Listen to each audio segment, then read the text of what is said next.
Est-ce le parfum d'une histoire sans fin? Bonjour Michel Gurfinkel. Bonjour. Merci de passer par le journal de TV5 Monde. Vous publiez aux éditions Hugo et compagnie. Israël peut-il survivre? La nouvelle règle du jeu.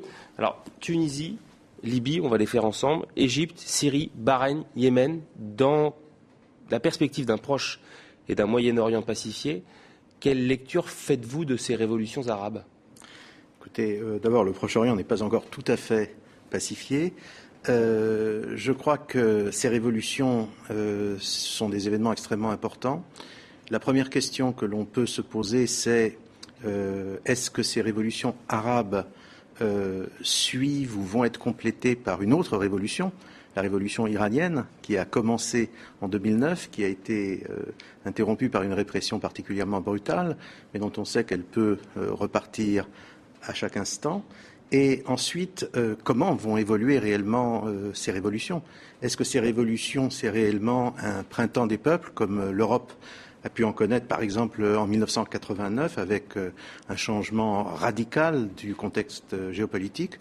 Ou bien est-ce que l'on va entrer dans un nouveau cycle d'enfermement de cette région dans un certain nombre de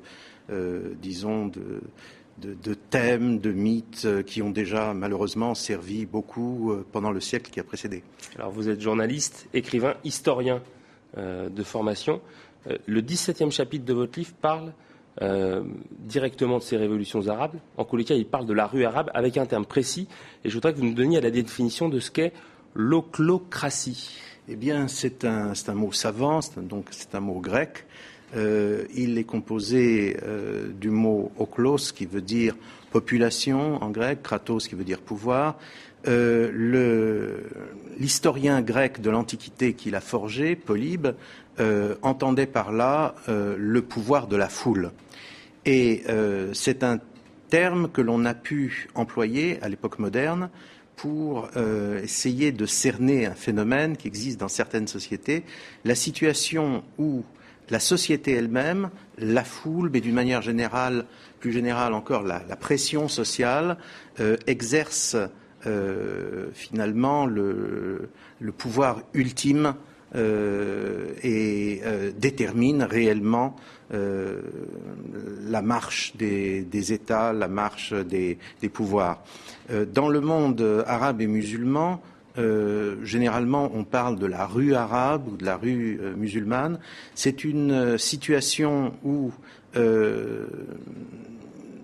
il y a une très forte possibilité de renversement subit des pouvoirs en place à partir d'un mouvement d'opinion qui naît dans la foule, dans la rue et qui s'amplifie très rapidement.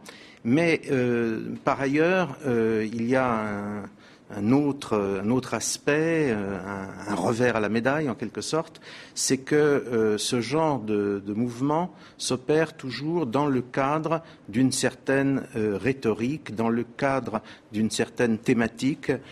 En un mot, le monde arabe et musulman a souvent été prisonnier de son besoin d'unanimité. À partir du moment où une opinion a l'air, à travers une flambée quelconque, de s'imposer comme l'opinion générale, il est très difficile à l'individu, à la minorité, de s'opposer à cette opinion. Et il y a dans ce phénomène, fatalement, n'est-ce pas, un blocage, c'est-à-dire que beaucoup de mouvements qui ont commencé comme des mouvements démocratiques dans le monde arabe ont ensuite tourné court parce que certaines idéologies préétablies ont en quelque sorte laminé le mouvement populaire. Alors par exemple, quand le Hamas gagne les élections démocratiquement en 2006, ça n'en est pas? Écoutez, là on entre encore dans toutes sortes d'autres questions, parce que Vous savez, la démocratie, c'est pas seulement de compter mécaniquement les voix, c'est aussi de se demander dans quelles conditions des élections ont lieu. Lorsque, ce qui a été un petit peu le cas des élections palestiniennes de 2006, une partie du scrutin s'est déroulée sous le contrôle de milices armées. C'était le cas là où le Hamas en particulier a gagné les élections, mais ça a été le cas aussi dans une large mesure dans les régions ou dans les secteurs où c'est au contraire le Fatah qui a gagné les élections. Est-on véritablement dans un champ démocratique? La démocratie, c'est la possibilité pour des minorités, pour des dissidents de s'exprimer. Est-ce qu'il y a on pose une question vraiment très simple. Est-ce qu'il y a la même possibilité pour des dissidents de s'exprimer dans le monde arabe ou dans le monde palestinien aujourd'hui qu'en Israël ou que dans les pays occidentaux? Malheureusement, ce n'est pas encore le cas. Lorsque on regarde, par exemple, ce qui vient de se dérouler en Égypte, il y a quelque chose qui est particulièrement symbolique et peut-être inquiétant. Le 18 février, Moubarak était tombé. Il y a eu une immense manifestation sur la place Tahrir pour célébrer l'événement. L'homme qu'on attendait comme le héros du jour était Wael Ronim, qui était ce directeur de Google en Égypte qui, en fait, a utilisé les nouveaux médias pour piloter le mouvement démocratique. Il a été écarté au profit du chef spirituel des frères musulmans, le cheikh Qaradawi, dont on connaît les propos incendiaires sur beaucoup de plans. Alors, l'Égypte est en lien avec Israël, mais en revanche, là, de l'actualité nous montre qu'il y a une réunification, donc il y a une vision de l'avenir commune avec le Fatah et le Hamas. Pourquoi ce serait une mauvaise nouvelle pour Israël ?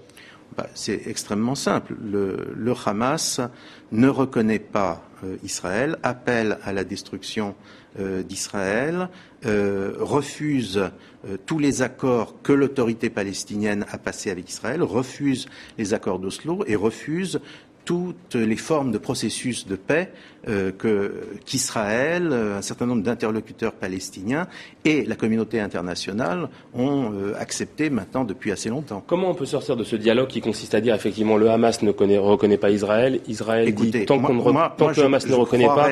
Comment on peut sortir de ça? Parce que la rhétorique est toujours la même. Et d'ailleurs, non, mais c'est très simple. C'est très simple. On croira au Hamas le jour où le Hamas jouera réellement le jeu de la démocratie. Jouer le jeu de la démocratie, c'est d'abord accepter de ne plus être un État armé dans l'État. C'est exactement la même chose pour le Hezbollah au Liban, n'est-ce pas? Pourtant, il y a un Israélien qui était à Paris cette semaine. Il prenait le dialogue avec le Hamas. Il disait « Seul mouvement politique palestinien apte à tenir sa parole. » Selon lui, ils ne sont pas très agréables, mais ils sont très très crédibles. Et c'est Efrem Halevi, c'est l'ancien chef du Mossad. Qu'est-ce que vous en pensez?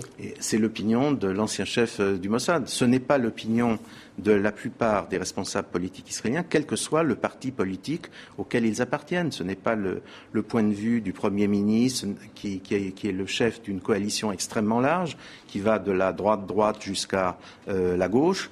Ce n'est pas l'opinion du président de l'État d'Israël, Shimon Peres, qui, comme on le sait, a été quand même le visionnaire de la paix avec les Palestiniens. Ce n'est pas le point de vue du chef de l'opposition, Madame Tzipi Livni, du parti libéral centriste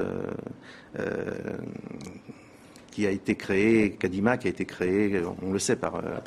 Après Sharon. Voilà. Israël peut-il survivre aux éditions Hugo et compagnie? On se quitte avec cette citation. La tolérance est la fille du doute.